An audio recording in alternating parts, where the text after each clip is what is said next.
Seguramente habrás visto lo que sucedió en las elecciones del día domingo 9 de junio del año 2024 por el Parlamento Europeo, particularmente en el caso de Alemania, con la victoria del CDU, el CSU, Partido Conservador y el Partido Demócrata Cristiano, conocido también en su momento ese partido político por la presencia de la canciller Angela Merkel entre el año 2005 y el año 2021. En segundo lugar, lo más llamativo de todo esto es la AfD, Alternativa para Alemania, un partido de la considerada extrema derecha, muchas veces considerada de movimientos neonazis, de cierta reivindicación hacia algunos acontecimientos de ese pasado tan oscuro de la Alemania del siglo XX. Y en tercer lugar tenemos al Partido Socialdemócrata, el SPD, y después, bueno, el Partido Verde, que es parte también de esa alianza semáforo entre el gobierno de Scholz, de la SPD, el Partido Verde y el Partido Amarillo o el Partido de los Liberales, ¿sí? Lo importante de este caso es que la AfD, como partido de extrema derecha, que muchas veces ha sido considerado bastante peligroso para la democracia en Alemania y en Europa, en definitiva, ha causado muchísima preocupación, pensando que en Alemania también es la tercera potencia a nivel económico en el mundo. Estamos hablando del puesto número 3 a nivel PBI. Vamos a ver que en el año 2021 el SPD había sacado, bueno, un porcentaje del 25%, el segundo lugar es SDU, SCU con 24%, y bueno, realizaba una alianza con el Partido Verde y los liberales de los amarillos.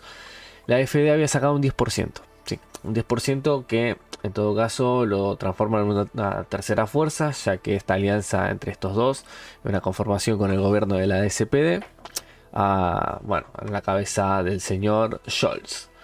¿Quién es el señor Olaf Scholz? Bueno, Scholz en particular va a tener un capital político importante a partir del año 2021, con esa alianza en conjunto. Lo que sucede en Alemania es que ciertos acontecimientos, cierto contexto de época que fue cambiando de forma completamente inoportuna para los destinos de ese país, es que desde el año 2020-2021, tema de la pandemia en adelante, vamos a tener algunos cambios fundamentales sobre algunas cosas que ya se venían dando.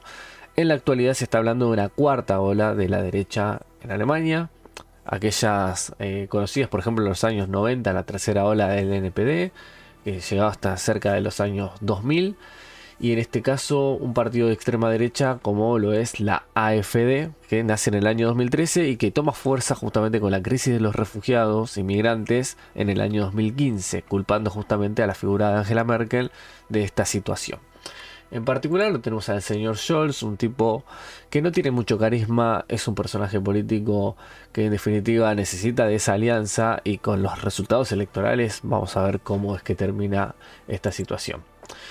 ¿Cuál es la situación de Alemania? El malestar. El auge de la extrema derecha se suma a la desaceleración económica y las protestas de los transportistas, además de los sectores agropecuarios, en donde la AfD suele tener cierta capitalización política con respecto al malestar, a lo que está sucediendo, y que intenta siempre llegar a los sectores particularmente que han encontrado, por ejemplo, en este partido político una oportunidad para participar políticamente ante una crisis de participación muy pero muy importante. Esta otra noticia del diario El País: altos cargos de la ultraderechista FD se reunieron en secreto con neonazis para planear la expulsión de Alemania de millones de migrantes. Acá hay un problema fundamental, que es los inmigrantes que van a laburar a Europa, y particularmente países industriales, países importantes, países con una capacidad productiva muy grande, como lo es Alemania, como es Francia, y el argumento es la típica: nos están quitando el trabajo. Sí, ni más ni menos. A partir de esta situación van a empezar a echar la culpa justamente a estos sectores. A partir de acá se va a dar una especie de xenofobia bastante importante. ¿Y en qué lugares se sufre mucho más? Justamente ante la falta de oportunidades que ha tenido la Alemania del Este. La AfD se hace fuerte en el Este. A partir de la reunificación alemana del año 89, con lo que sucedió, ¿no?, con la caída del muro de Berlín, por ejemplo, lo podemos ver muy bien en la película Goodbye Lenin, recomendada. Vamos a tener justamente promesas en esa unificación de un país unificado, de un país que pueda justamente armonizar su economía, que pueda tener una mayor distribución del ingreso. Eso no sucedió. ¿Sí? La Alemania del Este tiene menor porcentaje con respecto a empresarios, a banqueros y con respecto a la riqueza nacional que a lo que era la antigua RFA. ¿Sí? O sea, la RDA, que teníamos la antigua RDA, aquella que tenía el apoyo de la Unión Soviética ya en la Guerra Fría, no tiene el mismo apoyo hoy en día ni las mismas oportunidades que en la antigua RFA o prácticamente la República Federal Alemana, y que hoy en día es un país unificado. Ante esa falta de perspectivas hay una especie también de nostalgia, o también se llama como nostalgia en Alemania, particularmente esos tiempos soviéticos en donde más allá de la poca participación, si se quiere, en las democracias liberales de Occidente, en el Partido Único, en el Partido Comunista, había una participación activa de la ciudadanía dentro de ese esquema en particular, ¿sí? Y sobre todas las cosas, la falta de oportunidades que a partir del año 1989 comenzaron a darse cuenta, ¿no?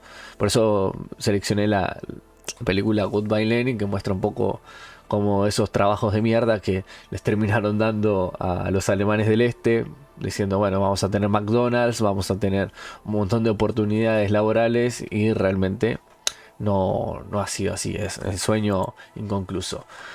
Y de acá surgen algunos problemas, ¿no? Del este van a salir algunos personajes como los del Pégida, estos muchachos que se dedican a estar en contra de la islamización en Alemania.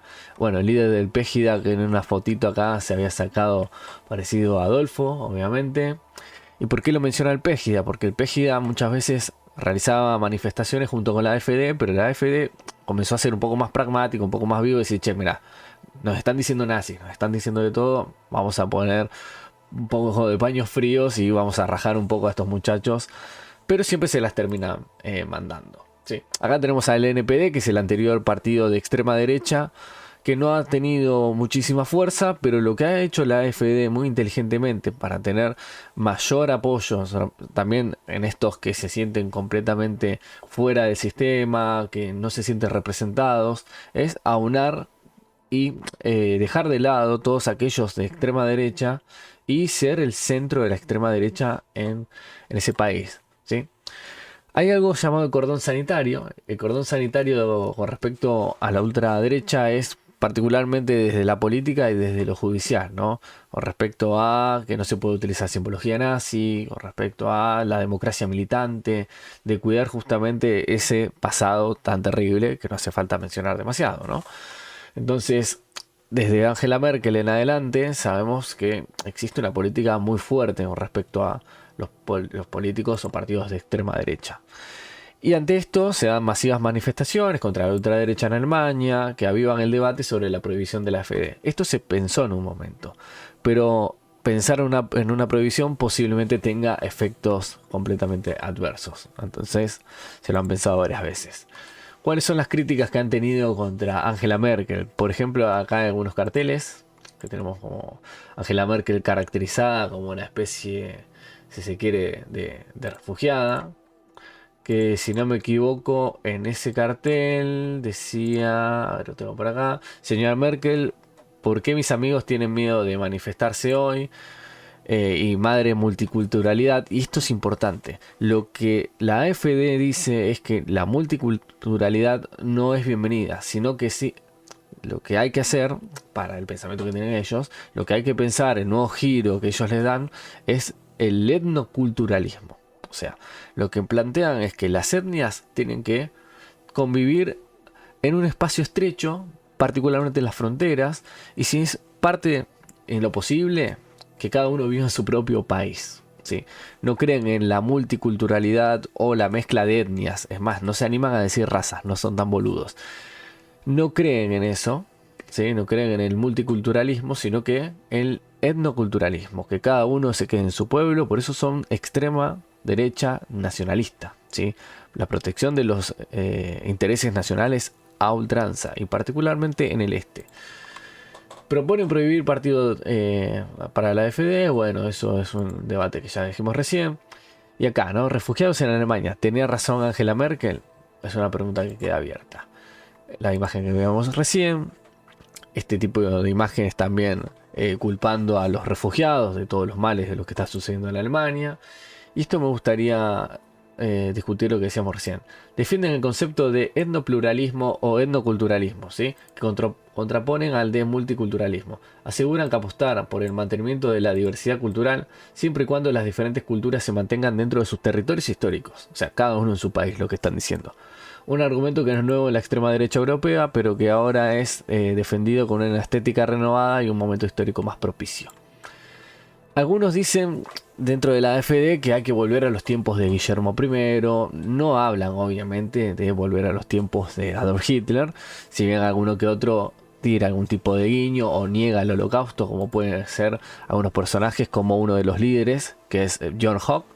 Este señor que es profesor de historia y que tuvo un problema bastante serio, que uno de los políticos alemanes más radicales utilizó un lema nazi prohibido. Ahora tiene que responder ante un tribunal. O sea, el tipo mencionó la típica frase de Hitler, de todo por Alemania, y bueno, se hizo un poco el boludo y dijo, che, mira, yo no sabía que eso era así, yo lo dije por una cuestión que soy nacionalista. En definitiva, si sos profesor de historia, no podés no saberlo. Y lo más loco de todo, y algo que dije anteriormente, un dato importante, la mayoría de la AfD tiene fuerza en el este, en aquellos incomprendidos, insatisfechos, que no quieren saber un carajo con la política tradicional.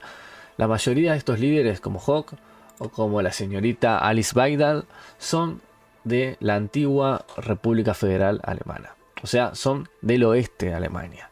Una cosa muy particular, que también saben cómo capitalizar en el otro lado.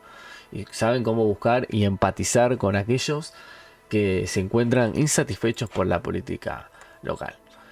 Y otra cosita más que tenía por acá. A ver, subo por acá esta noticia. Bueno, hay algo muy extraño también. Cuando el sionismo sedujo a la extrema derecha, no se lo van a poder creer. El señor Hock, por ejemplo, este señor que teníamos acá, muchas veces ha dicho que los monumentos al holocausto eran algo que no debía pasar, que era algo que había que dejarlo en el pasado y que muchas veces lo relativiza y no lo trata con la seriedad que corresponde. Pero hay un grupo de judíos que fundan la plataforma dentro del partido populista AfD. O sea, hay supuestamente judíos con la AfD. Y ahora pensemos, ¿por qué hay judíos con la AfD? ¿Contra quiénes apuntan inmediatamente los de la AfD? Contra los islámicos, ¿sí? Contra el islamismo. El enemigo principal es el islamismo. Y hay supuestamente judíos que apoyan justamente a la AfD. Una cosa muy particular, muy extraña. Y otro giro importante. ¿Qué piensa Rusia de todo esto? En el caso de Rusia, que siempre presenta a los valores tradicionales como algo de vital importancia, en ese sentido, no es de meterse en la política tradicional de los europeos, sino que toma cierta distancia, pero no ve con malos ojos, en el caso de la AfD, a las políticas tradicionales de Rusia. Hay que ver qué sucede. La guerra de Ucrania terminó transformando y trastocando mucho el mapa europeo. Las extremas derechas han ganado terreno. Caso Le Pen, caso Giorgia Meloni, pasó también en los Países Bajos. Hay que entender que hay una especie de giro importante hacia los nacionalismos, que eso no significa que sean globalistas. Globalistas pueden llegar a ser en el caso de Emmanuel Macron, o si querés un Pedro Sánchez en España, o si querés también un Javier Milei en Argentina, ¿sí? Más allá de que pueden ser de derecha o no. Si le gusta esta clase de videos, esta clase de explicaciones así bastante rápidas dentro de lo posible, es muy complejo el tema y como siempre, suscríbanse, denle me gusta y nos vemos en otra oportunidad. Chau, chau.